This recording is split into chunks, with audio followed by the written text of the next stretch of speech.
सजनवा पियर के रखी हालाज।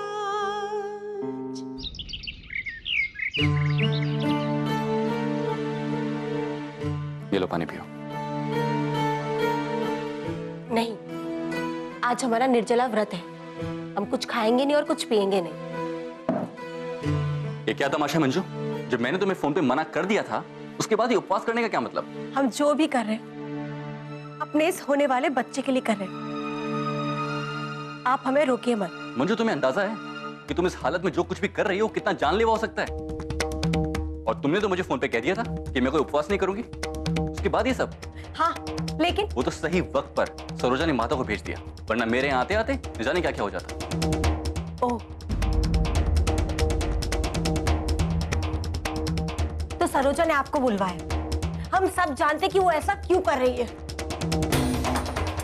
जब से उसने छाया वाली बात सुनी है ना, तब से वो ऐसा जानबूझकर कर रही है। मंजू, तुम्हारा दिमाग खराब हो गया? ये क्या बकवास है? हम सच कह रहे हैं। हमने उसको मना किया था अपने कमरे में आने के लिए, तब भी वो हमारे कमरे में जानबूझकर आई। और देखिए, आज हमारा व्रत भंग करने के लिए उसने आपको बुलवा दिया। वो जलती है हमसे और वो चाहती है कि हमें बच्चा ना हो। अरे क्या बेतुकी बातें कर रही हो मंजू? वो क्यों जलेगी तुमसे? क्या फायदा उस बेचारी का? देखो, वो एक पढ़ी लिखी लड़की है और वो जानती है इस हालत में जो तुम कर रही हो वो तुम्हारे लिए सही नहीं। वो कुछ जानती बूझती नहीं है। वो सिर्फ हमसे जलती है। अच्छा, और मैंने भी तो तुम्हें मना किया था ये उपवास करने के लिए, तो मैं भी तुमसे जलता हूँ। बोल दो। आप सिर्फ उसकी तरफदारी करने में लगे। हम जिए या मरे, उससे आपको क्या? हद है मंजू, तुम भी ना यार कुछ भी बोलती हो। चलो ये लो, चुपचाप दूध पियो। देखिए, आप हमारा व्रत मत तोड़वाइए। देखो, तुम्हें मेरी कसम है, अगर तुमने व्रत रखा तो।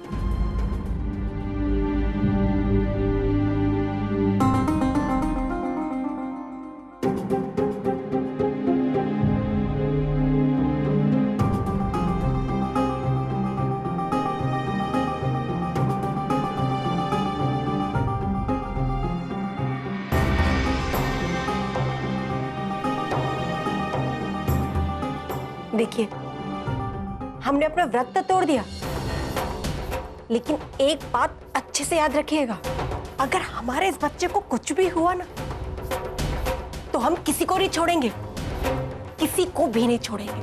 ठीक है, मत छोड़। तुम पहले दूध पी लो।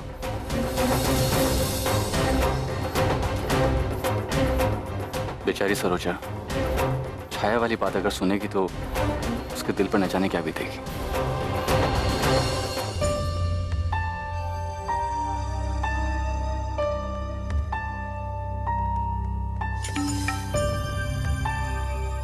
आपने हमें बुलाया? हाँ बेटा, तुमसे एक जरूरी बात करनी है। बैठो। क्या बात है बड़के बाबू जी? आप कुछ परेशान दिख रहे हैं। परेशानी की कोई बात नहीं है संग्राम। सरकार की तरफ से एक नोटिस आया। नोटिस? काहे का नोटिस? देखो बेटा, गांव के बाहर जो नई सड़क बन रही है वो हमारी जमीन से होकर गुजर रही है। सरकार वो जमीन ले रही है और उसके बदले हमें मुआवजा देगी। देखिए बाबूजी, अब सरकार वहां से सड़क ले जाना चाहती है तो इसमें हम कर ही क्या सकते हैं। दे दीजिए उनको, इसमें परेशान होने वाली कौन सी बात है। बेटा, परेशानी ये है कि उस जमीन से तुम्हारे पिताजी की यादें जुड़ी हुई हैं। अगर हम सरकार को नहीं देंगे तो वो जबरदस्ती ले लेगी। हम जमीन देने में देर कर सकते हैं बेटा, लेकिन रोक नहीं सकते हैं। ये देखो।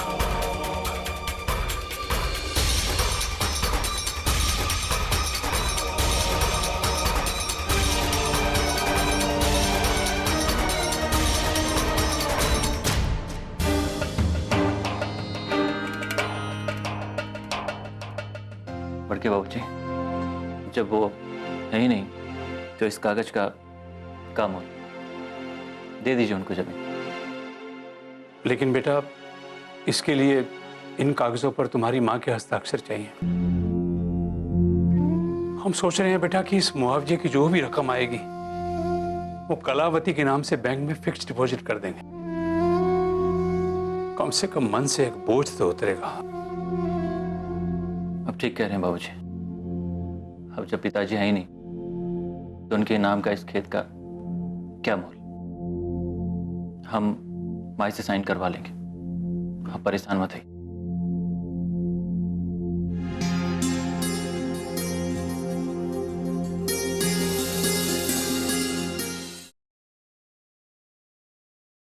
सजनवा पियर के रखी हलाज।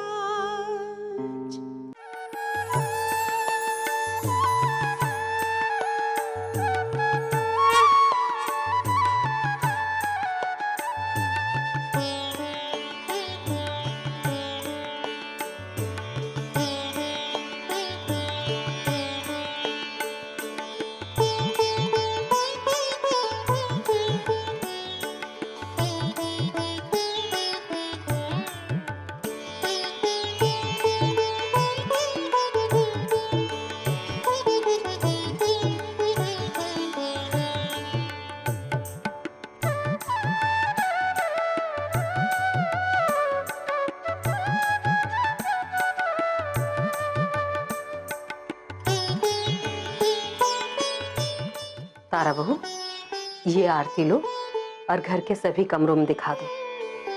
आज से सावन शुरू हो रहा है ना, अब से हर रोज तुम्हें यही करना होगा। यही मनाते हैं भगवान से हमारे इस घर में शांति बनी रहे, हर रोज की खिटपिट ना हो। हम कर देते हैं।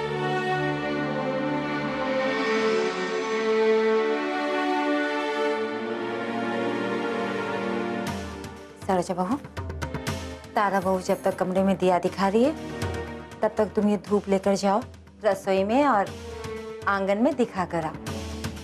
और हाँ, धूप दिखाते वक्त सर पे हमेशा पल्लू रहना, ठीक है ना? जाओ।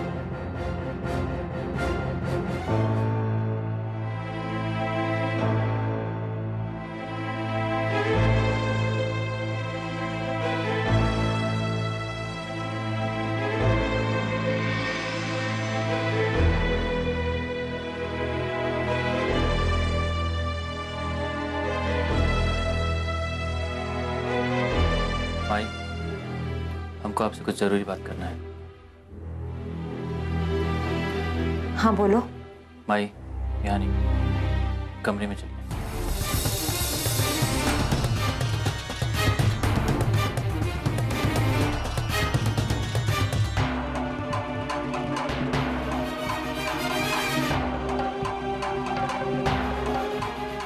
हे भगवान, अब हमें इतनी हिम्मत नहीं है कि हम संग्राम के सवालों का जवाब दे सकें। बस यही कृपा कीजिए कि संग्राम अपने बाबूजी के बारे में कोई सवाल ना करे।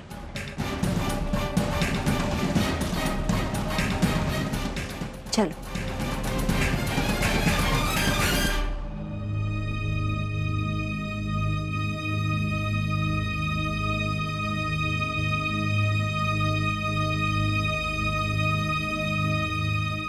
सॉरी सरोजा, जो कुछ भी हुआ उसके लिए मैं मंजू की ओर से बेहद शर्मिंदा हूँ। भैया, ये सब आप क्या कह रहे हैं? तुम तो सब कुछ जानते ही हो, पर यह भी जानती होगी कि मंजू के दिमाग में पता नहीं कहां से बैठ गया है कि तुम्हारी छाया से उसे नुकसान हो सकता है।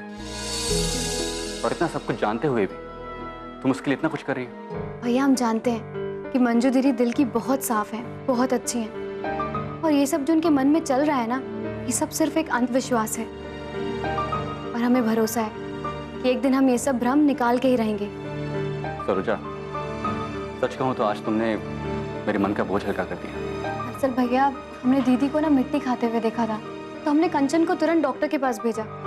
और डॉक्टर ने बोला कि उनके अंदर मिनरल और आयरन की कमी हो चुकी है, इसीलिए शायद वो मिट्टी खा रही है। ओ, तो ये बात थी।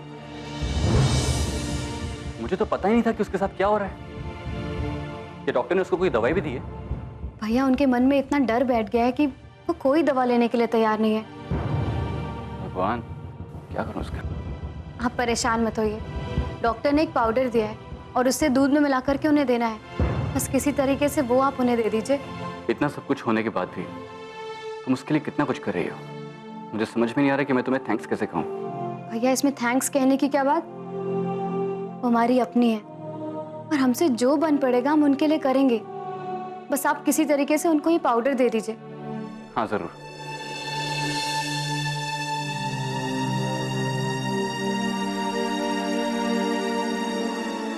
सरोजा, ये राय परिवार की खुशनसीबी है कि उसे तुम्हारी जैसी बहू मिली। ईश्वर करे कि हर घर को ऐसी बहू मिले। बोलो, क्या कहना चाहते हो?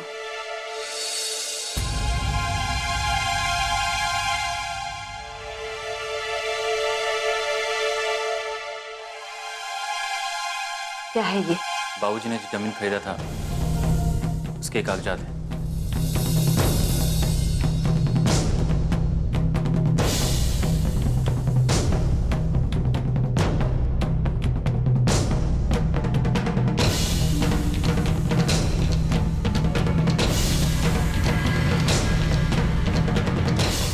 माई, सरकार ये जमीन लेना चाहती है क्योंकि इस जमीन से होकर वो सड़क निकालेगी।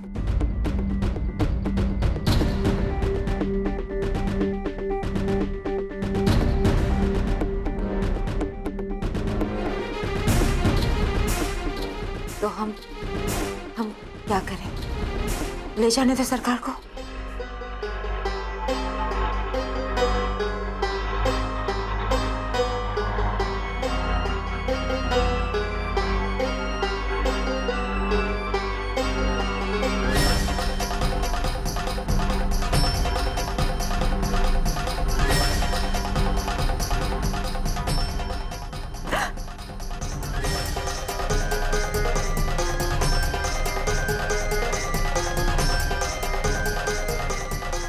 माई, जहाँ जहाँ टिक लगा है वहां पे साइन कर दीजिए।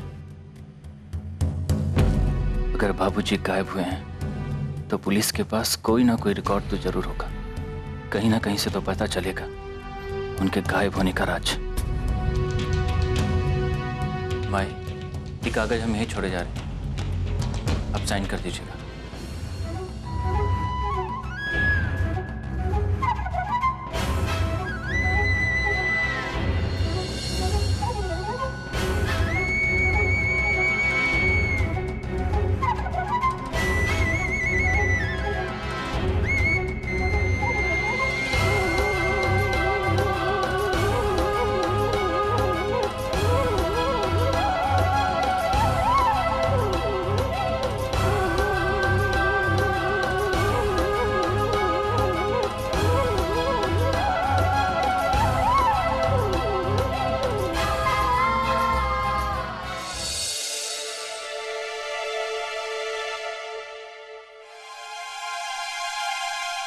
लीजिए भैया, ये दवाई सुबह शाम एक एक चम्मच एक गिलास दूध में।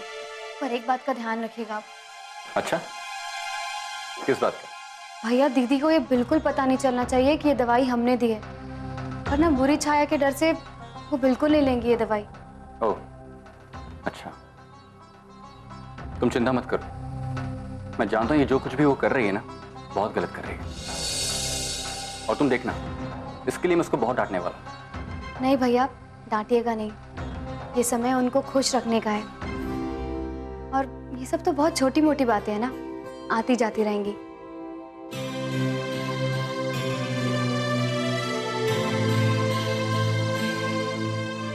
भैया कितने अच्छे हैं ना, मंजू दीदी का कितना ख्याल रखते हैं। और एक ये है, हमने सुबह से निर्जला व्रत रखा और उनको कोई फिक्र भी नहीं है। ये भगवान, हम क्या ये उटपटांग बातें सोच रहे हैं। ये व्रत तो हमने आपस के अखंड प्यार के लिए रखा है।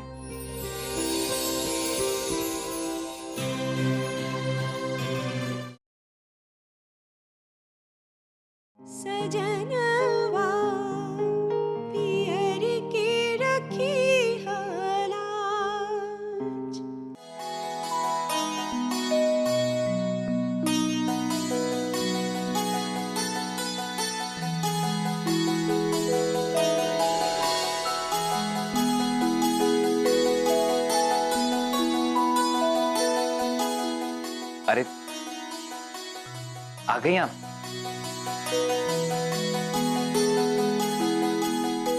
ये क्या कर रही है? एक बात कहें, हम सच में बहुत भाग्यशाली। आप ऐसा क्यों कह रहे हैं? ऐसा इसलिए बोल रहे हैं क्योंकि जब आप खुश होती है ना तो हमारे भाग खुल जाते हैं। और पति परमेश्वर जी, जिसे इतना ख्याल रखने वाला पति मिल जाए, वो औरत खुश तो रहेगी ना। धर्मपत्नी जी, हम आपका जिंदगी भर ख्याल रखने को तैयार हैं। लेकिन देखिए ना, जब से आप आई हैं हमारा कोई ध्यान नहीं रखता, सब आप ही के पीछे पड़े रहते हैं। क्या मतलब? आप कहना क्या चाहते हैं? ये देखिए, चाची आई थी, आपके लिए खाना रख कर गई हैं। उन्होंने एक बार हमसे ये नहीं पूछा कि हमने खाना खाया है कि नहीं।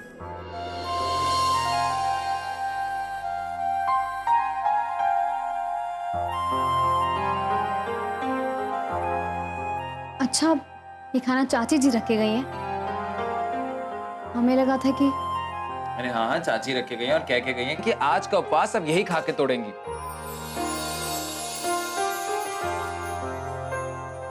अच्छा, आपने खाना खाया या नहीं? अब हमारी किसको चिंता है? आपके आगे कौन भाव देता है हमको? कैसी बातें कर रहे हैं आप? रुकिए, हम अभी खाना लेके आते हैं आपके लिए। सुनिए सुनिए, हम खाना खा चुके हैं, हम तो ऐसे ही मजाक कर रहे थे। ये कैसा मजाक है? हमें आपकी बात ही नहीं समझ में आती। कब आप मजाक करते हैं, कब आप...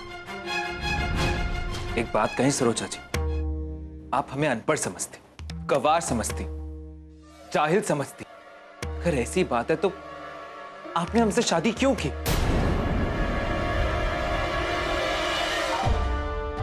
एक बार फिर से कहिए, फिर से कहिए, आपने क्या कहा अभी? हमने ये कहा कि आप हमें अनपढ़ समझती, गंवार समझती, जाहिल समझती। आप तो हमें इस काबिल भी नहीं समझती कि हम आपको प्यार कर सके। आपको तो ये भी नहीं पता कि हम आपको कितना चाहते हैं। आपके हिसाब से तो हम आपका ख्याल भी नहीं रख सकते।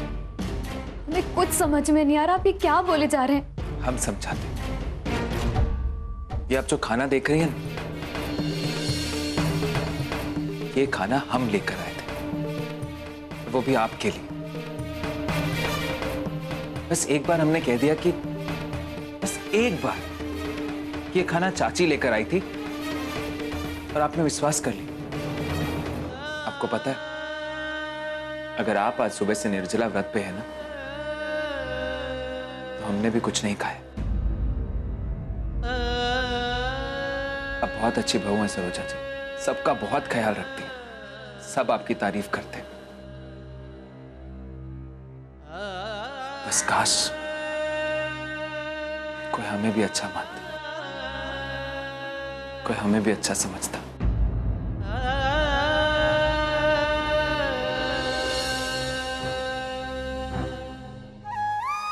हाँ, ये हमारी कमी है।